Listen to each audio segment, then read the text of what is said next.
बात सभी दोस्तों को। आज मैं आपके साथ ज्योतिष और काउंसलिंग इस विषय पर कुछ विचार साझा करना चाहती हूँ।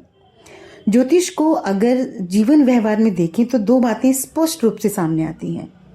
एक तो ये कि हम अपने कर्म फल के अनुसार जीवन को जीते हैं और कर्म के फल को जीना बिल्कुल निश्चित है।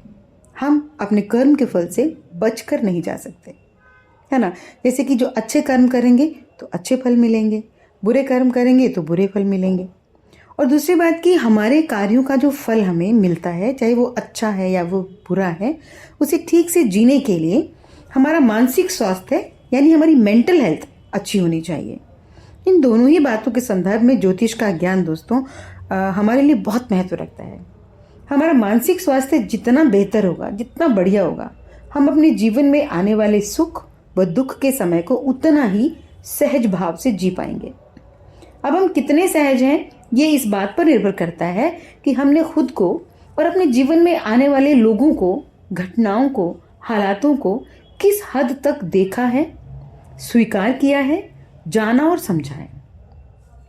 असल में ना जो ज्योतिष है वो एक इंसान के जीवन में होने वाली घटनाओं को, उसकी व्यवहारिक प्रतिक्रियाओं को, यानी कि उसके रिएक्शंस के बारे में हम सबको ना बड़े डिटेल में बता देती है।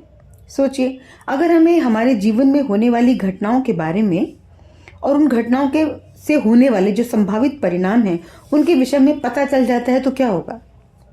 तो एक तरीके से मैं कहूँ तो हम उन घटनाओं और उनके परिणामों के लिए मानसिक रूप से तैयार हो जाएंगे। और अगर हम किसी चीज़ को मानसिक रूप से तैयार होकर स्वीकार कर लेते हैं तो मानिए कि हम संतुलित हो पाएंगे। हम बहुत ज़्यादा परेशान या बहुत ज़्यादा खुशी में पागल नहीं होंगे। हम सब जानते हैं कि जब मानसिक रूप से सावधान होते हैं ना हम, तो किसी भी व्यक्ति का या घटना का प्रभाव हम पर या तो कम होगा या फिर बहुत संतुलित होगा, चाहे वो परिणाम कैसा भी हो, सकारात्मक हो या नकारात्मक हो। हम एक इंसान के रूप में तुलनात्मक रूप से ज़्यादा संतुलित होंगे। और कहते हैं ना दोस्तों कि मन के हारे हार, जगत में मन के जीते जीत। तो जीवन में हमारे लिए अच्छी बुरी घटनाओं के या अच्छे बुरे लोगों के या उनके व्यवहारों के या उनके आदतों के बारे में अगर हमें जानकारी है तो एक तरीके से हम सब मानसिक रूप से तैयार हो जाते हैं उनके लिए। तो कितनी अच्छी सी बात है ना कि हमें पहले से आइडिया हो जाता है कि अब ये होने वाला है। हम मानसिक तैयारी के साथ उसे स्वीकार कर लेते हैं। ज्योतिष का ज्ञान डूबते को तिनके का सहारा नहीं है, बल्कि डूबने से पहले आपको कितने तिनके मिल सकते हैं इसकी एक तार्किक जानकारी है। और कितने तिनके मिलेंगे और कैसे मिलेंगे ये वाली बात भी, इस वाली बात का भी वर्णन जो है वो ज्योतिष कर देता है।